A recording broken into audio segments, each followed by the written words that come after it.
Ao contrário do que muita gente imagina, Freddie Mercury não nasceu na Inglaterra. Seu verdadeiro nome era Farrokh Bulsara e ele nasceu no ano de 1946 no arquipélago de Zanzibar, na costa leste da África, nas águas do Oceano Índico.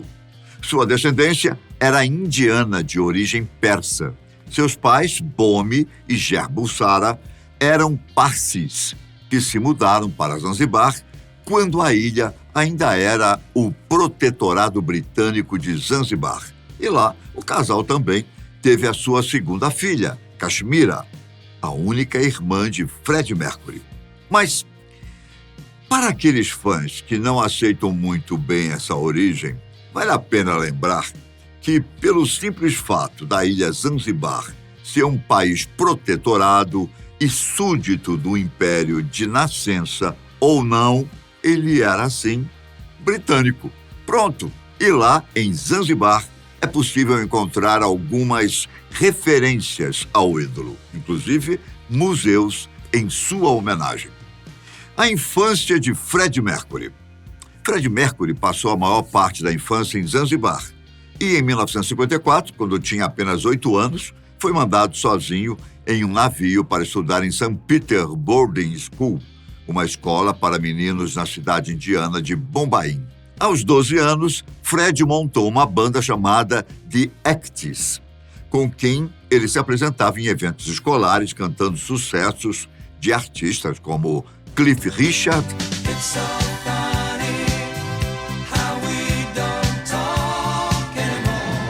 e Little Richard.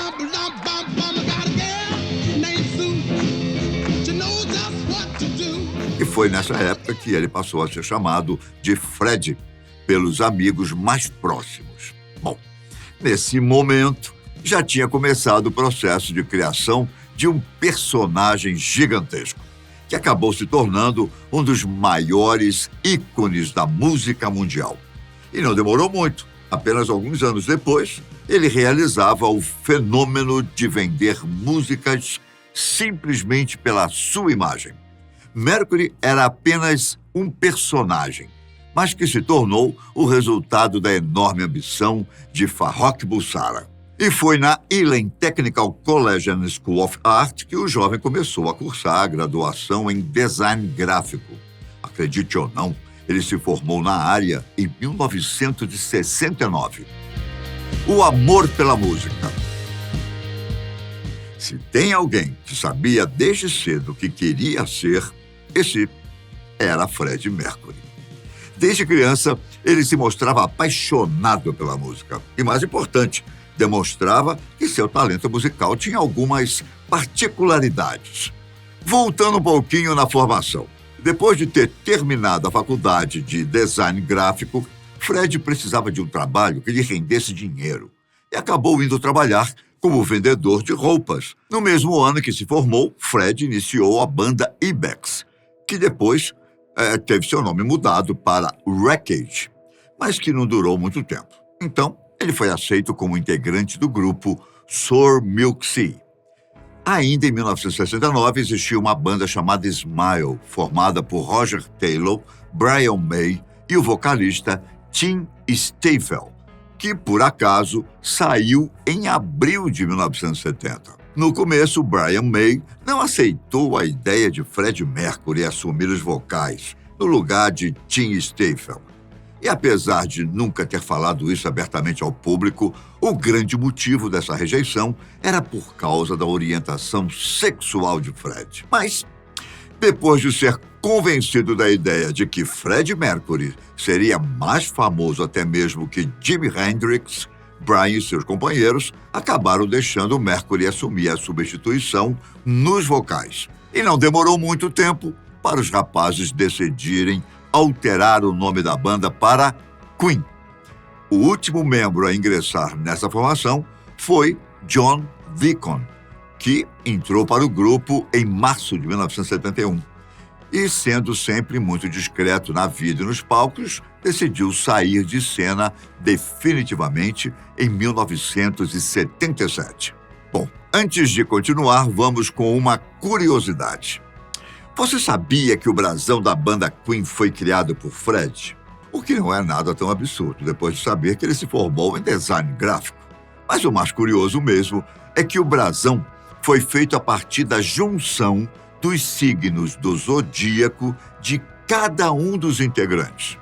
Era assim: 2 leões representando Roger Taylor e John Deacon, o caranguejo, que representa o signo Câncer, de Brian May, e 2 fadas, representando o signo Virgem, do próprio Mercury. Mas antes que alguém tente nos contradizer, é importante lembrar e respeitar o desejo de Fred, que afirmava com todas as suas forças que não acreditava em astrologia. Queen, a banda dos sonhos.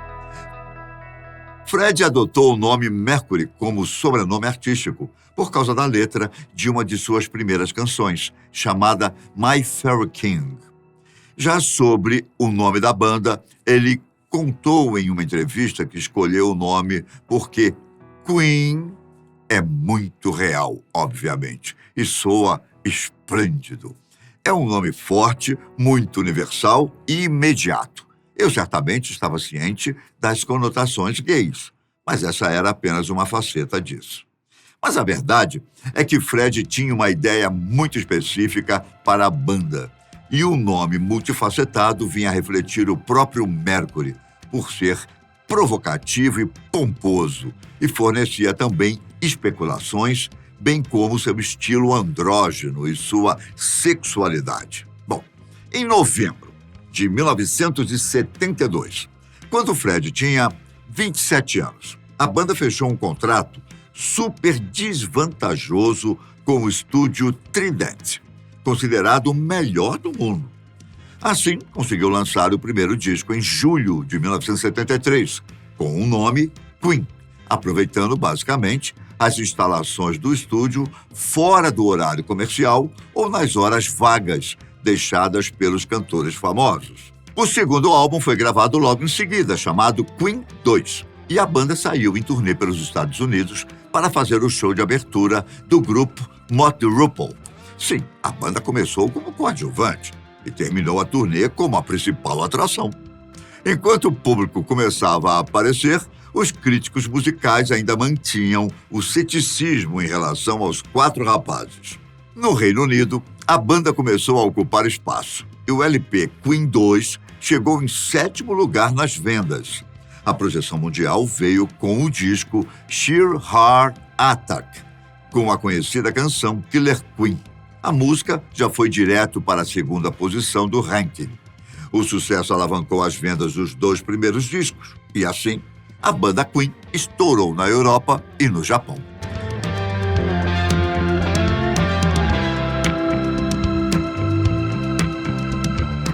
Como o sucesso estava chegando, mas o dinheiro não, a banda resolveu romper o contrato com o estúdio Trident, o único a lucrar até então com o trabalho dos rapazes. E foi nesse momento que entrou em cena o advogado Henry James, Jim Beach, para livrar a banda das cláusulas contratuais incabíveis do estúdio. Não foi barato.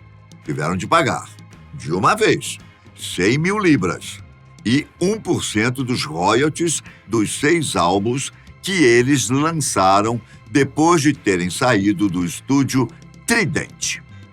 E foi Reid o responsável por conseguir todo esse dinheiro por meio do adiantamento da gravadora EMI Odeon para pagar o Trident e salvar a pele da banda. Em meio a esse endividamento todo, a banda lançou em 1975 o álbum A Night at the Opera, com sucessos como Love of My Life, You Are My Best Friend, mas principalmente com a canção Bohemian Rhapsody. Nessa música, Mercury fundiu o rock and roll com a ópera e criou aquela que é até hoje considerada uma das maiores gravações musicais da história. Pronto, daí veio o triunfo. Depois desse primeiro grande sucesso, quase todos os lançamentos foram bem vendidos e as turnês sempre foram a nível mundial. Em 1977, saiu o álbum que marcou os 2 maiores hinos do grupo. We Will Rock You e We Are the Champion. Já com o álbum The Game, a banda voltou ao ranking dos favoritos com músicas como Crazy Little Thing Called Love e Another One Bites the Dust. Bom, aliás, Another One Bites the Dust é uma canção ao estilo do funk rock, que foi um grande sucesso e esteve no topo da Billboard Hot 100 por várias semanas. Inclusive, esse álbum foi a garantia de turnês por locais onde o Queen ainda não tinha ido, como na Argentina e no Brasil. E essa música, estilo funk rock, e seu sucesso encantaram Mercury, a um ponto que ele quis gravar um álbum inteiro nesse estilo. Era 1982, quando o grupo, mesmo com a desaprovação dos outros integrantes, gravou o álbum Hot Space, com uma mistura de funk rock, new wave e outros estilos diferentes. Esse projeto foi definitivamente um fiasco, com péssima avaliação dos críticos musicais e dos fãs. Por causa disso, os integrantes do Queen se separaram momentaneamente.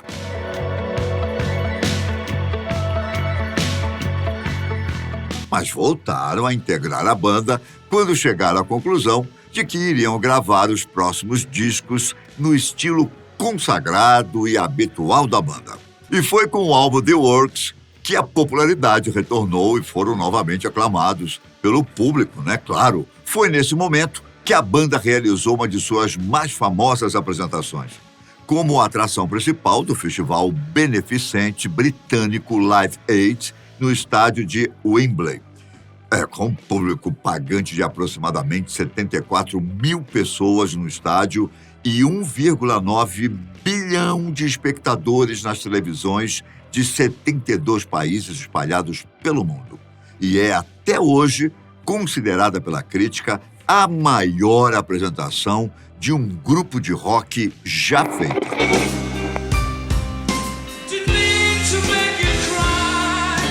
Em 1986, com o lançamento do álbum A King of Magic, o Queen realizou uma turnê pelos estádios da Europa, com uma produção que ficou para a história. Aliás, o concerto final da Magic Tour em Knebworth, no dia 8 de agosto de 1986, foi a despedida de Freddie Mercury nos palcos. No ano seguinte, Fred descobriu ser portador da AIDS e sua saúde se deteriorou muito rápido. Everybody around us that, work with us, some of them hadn't seen Freddie for a while. They were very visibly shocked. He could barely stand then, so that was a very brave thing to do. Trabalhando apenas em estúdio, o Queen ainda lançou um álbum em 1989 e em 1991. Nesse último ano, inclusive, Fred trabalhou exaustivamente para deixar vocais gravados para um novo disco chamado Made in Heaven, que foi finalizado e lançado em 1995, 4 anos depois da morte de Freddie Mercury. Em 1992, os 3 integrantes remanescentes do Queen organizaram um grande concerto em homenagem a Fred, o de Freddie Mercury Tribute Concert. Logo em seguida, os integrantes do Queen resolveram dar uma pausa na banda. No entanto, a partir da década seguinte, o guitarrista Brian May e o baterista Roger Taylor voltaram a realizar shows e turnês junto de vocalistas convidados para as ocasiões e depois seguiram em suas carreiras solo. Hoje em dia, existe uma estimativa de que o Queen já tenha vendido mais de 150 milhões de discos ao redor do mundo. No ano de 2002, Queen chegou a receber uma estrela na Calçada da Fama de Hollywood, proporcionando uma redescoberta da banda, com uma nova geração de fãs começando a ouvir os hits lendários. Além de cantar, Fred também tinha uma grande versatilidade artística. Considerado multimusicista, tocava vários instrumentos, era o pianista do Queen, além de também tocar guitarra e violão. No Queen, Mercury era o principal compositor, e possuía um variado gosto musical e influência de diversos cantores e bandas, o que fazia com que ele estivesse sempre diversificando suas criações. Foi o responsável por criar a maioria dos grandes sucessos do Queen. Seu estilo era único e, sobre escrever canções, ele dizia: "Eu não gosto de escrever letras que mandam mensagens, porque eu sou meio que uma espécie de orientação política. Eu não sou igual ao John Lennon ou Stevie Wonder. Eu apenas sinto que eu gosto. Minhas músicas são basicamente músicas de amor comercial." A música do Queen, que foi verdadeiramente aclamada como obra de arte, é Bohemian Rhapsody, uma canção que tem várias partes com estilos diferentes que vão do hard rock até a ópera. Sua letra é revolucionária, trágica e rancorosa. Quando perguntaram a Fred do que se tratava a melodia e a letra da música, ele respondeu: I hate actually trying to analyze my songs to the full. It's like people still ask me what Bohemian Rhapsody is about, and I say I don't know, because I think it loses the myth. A verdade ninguém sabe, mas diversas teorias sobre a composição são divulgadas até hoje. O guitarrista Brian May chegou a afirmar que a música contém diversas referências veladas aos traumas pessoais do vocalista. Já o baterista Roger Taylor, em documentário realizado pela BBC 3, afirmou que a letra é autoexplicativa, com um pouco de coisas sem sentido no meio. Foram 15 anos de carreira, nos quais o Queen realizou mais de 700 concertos ao redor do mundo, em todos os continentes, exceto a Antártica. Também estabeleceram marcas, sendo a primeira banda europeia a fazer turnês na América do Sul e sendo o primeiro grupo a se apresentar na África do Sul, um acontecimento que causou muita polêmica, já que naquela época se apresentar na África era o mesmo que apoiar o apartheid. O Queen realizou situações épicas, como se apresentar para cerca de 600 mil pessoas no Rock in Rio de 1985 e fazer um concerto para 80 mil pessoas na Hungria em 1986. Mas foi no evento beneficente Live Aid, em 1985, a performance mais aclamada de Freddie Mercury, quando 72 mil pessoas no estádio de Wembley cantaram e bateram palmas a pedido e junto do cantor, até hoje enaltecido pela crítica por causa desse dia. No palco, Freddie Mercury era único. Ele cantava usando o microfone preso à metade de um pedestal, como se fosse seu cetro. Uma ideia que ele teve quando seu pedestal quebrou e ele achou que o aparelho era um bom efeito visual. Ele também cantava fazendo muitos movimentos considerados teatrais, influenciados pelo seu treinamento em balé. Além disso, Mercury tinha um magistral poder de envolver a plateia em uma sequência conhecida como chamada e resposta, na qual ele executava algumas notas vocais e, em seguida, as pessoas imitavam. A plateia, aliás, fazia uma parte do show cantando em versão acústica músicas como Love of My Life.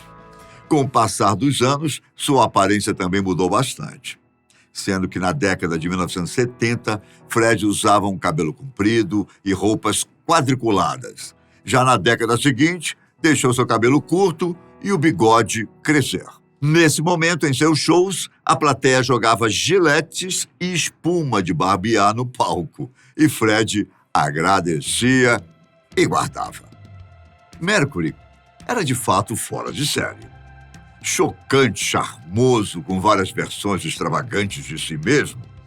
Entre todos os cantores teatrais de rock, ele foi o único a levar tudo a um outro nível, pois era alguém que podia, literalmente, ter a plateia na palma da mão. Tamanha era essa verdade que Freddie Mercury foi apontado como a inspiração de Axl Rose em relação à sua postura no palco, especialmente sobre seus movimentos, o uso do piano e o modo de cantar. Lendas como Paul McCartney chegaram a se referir a Fred como Rei Mercury. E Robert Plant, do Led Zeppelin, declarou que Mercury era o único cantor que, por trás de sua lenda, realmente era uma lenda.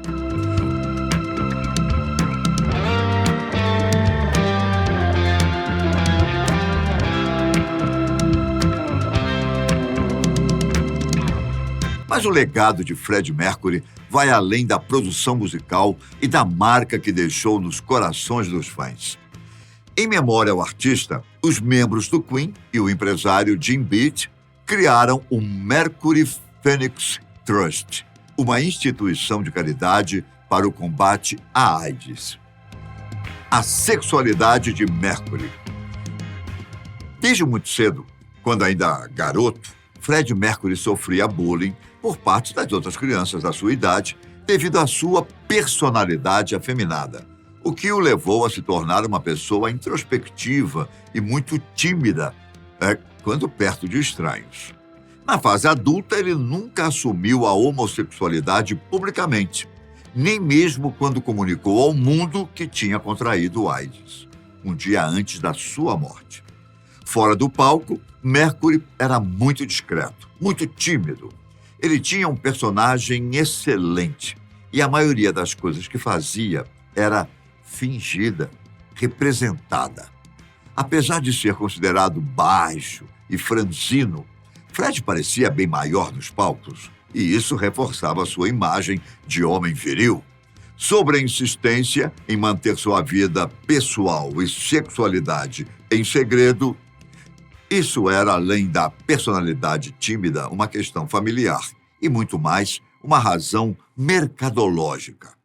Em dezembro de 1974, em uma das poucas entrevistas mais íntimas, Mercury respondeu, ao ser perguntado sobre sua sexualidade, que houve uma época em que ele era jovem e desprotegido e que teve sua cota de humilhações escolares, deixando implícito que ser afeminado o levou a ser discriminado por seus colegas de escola. Raramente ele falava sobre sua vida particular, para a imprensa principalmente, e sua família e amigos seguiam a mesma linha. Mas sua irmã, Kashmira, disse a uma rede de televisão britânica que o cantor jamais falou sobre sua homossexualidade na frente da família, mas que todos sabiam. E isso nunca tinha sido um incômodo. Uma entrevista icônica sobre esse tabu da sexualidade de Fred é aquela em que a repórter Glória Maria, na ocasião do Rock in Rio 85, pergunta a Fred Mercury se a música Want to Break Free tem a letra voltada para a comunidade gay, tentando fazer o artista falar de sua vida pessoal. Mas Fred responde dignamente.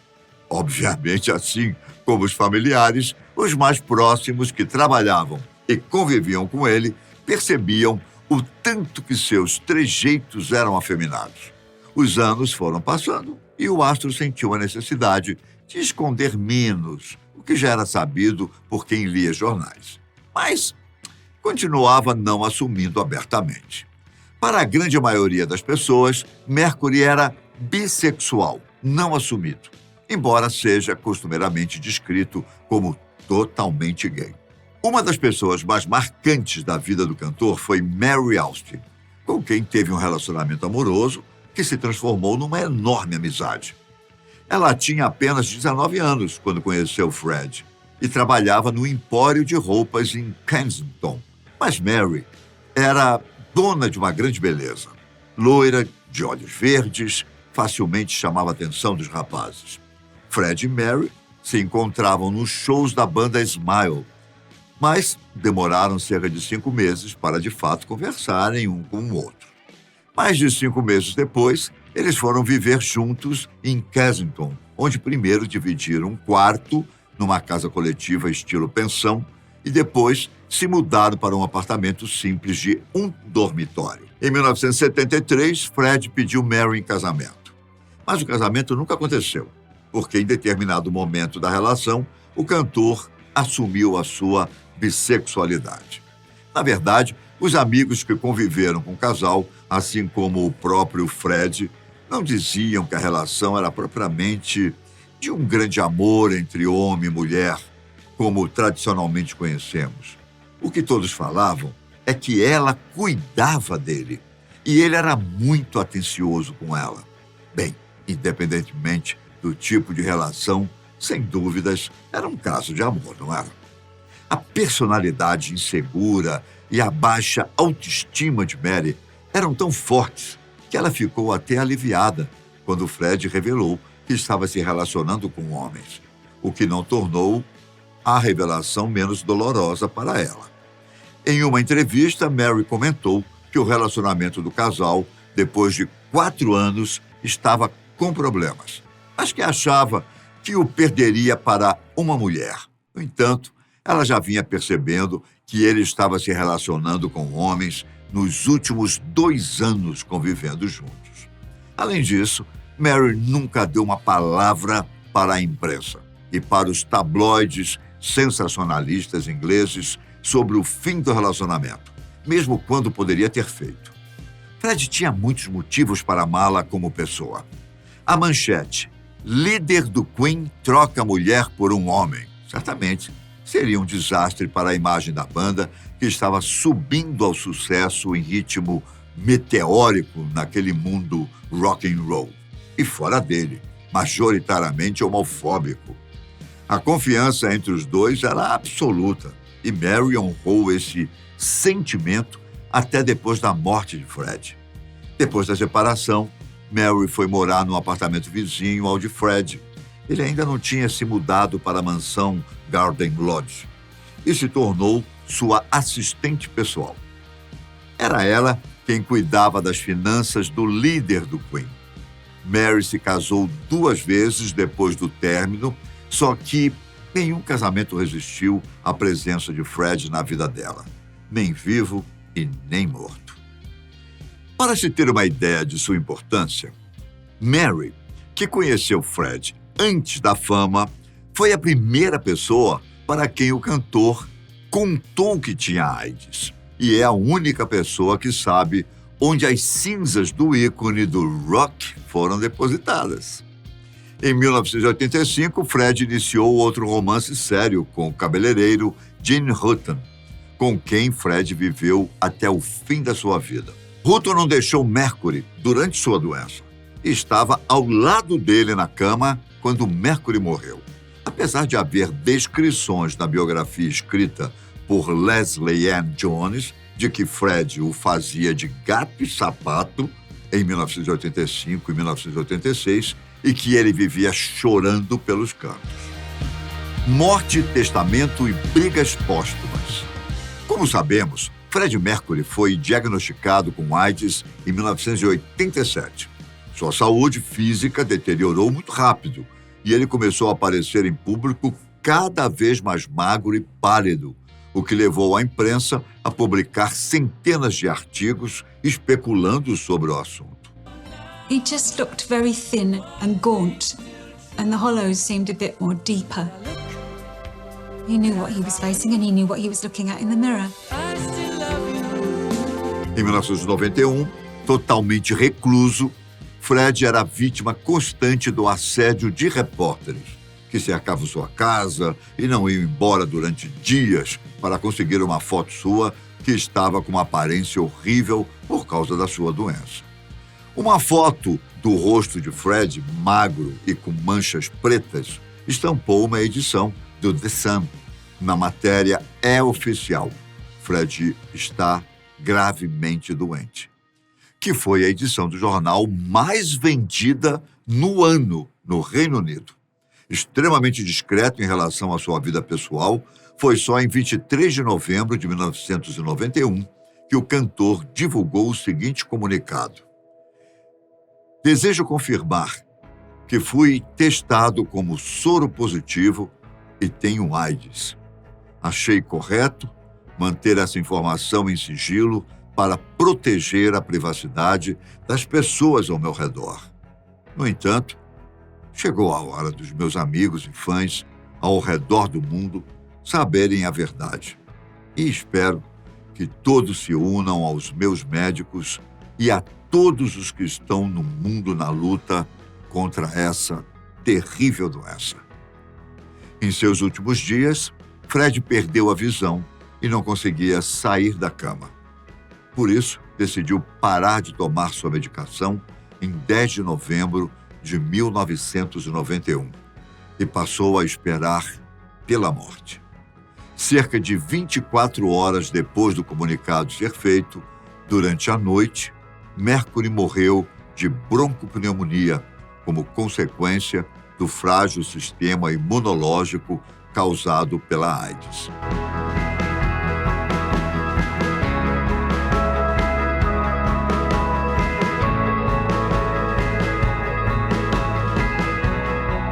Seu funeral aconteceu em Londres 3 dias depois. Foi assistido por 35 pessoas, incluindo a família de Fred, os membros e o empresário do Queen, Mary Austin, Gene Hutton e poucas outras pessoas próximas. O corpo do cantor foi cremado no cemitério de Kensal Green e suas cinzas foram entregues a Mary Austin e apenas ela, Gene Hutton e a família do cantor e os membros do Queen sabem onde as cinzas foram depositadas e ninguém nunca revelou o local. O vocalista fez seu testamento em 17 de setembro de 1991, 2 meses antes da sua morte, e há cópias do original na internet. Mas ele foi aberto apenas em 13 de maio de 1992 e listava bens no valor de 8,6 milhões de libras. Seus bens pessoais não puderam ficar para ninguém, já que a família de Mercury queimou a maior parte deles.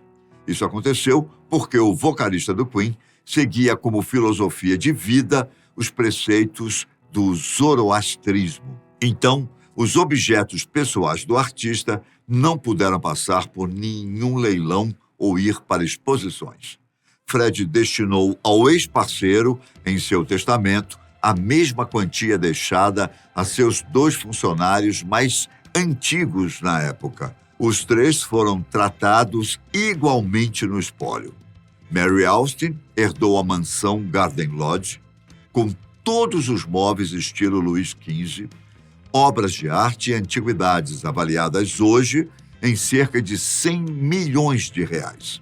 A casa que Fred comprou para ela quando se separaram. 50% do gigantesco apartamento em Nova York, mais metade do dinheiro disponível em bancos, além dos royalties decorrentes das músicas e da marca Queen.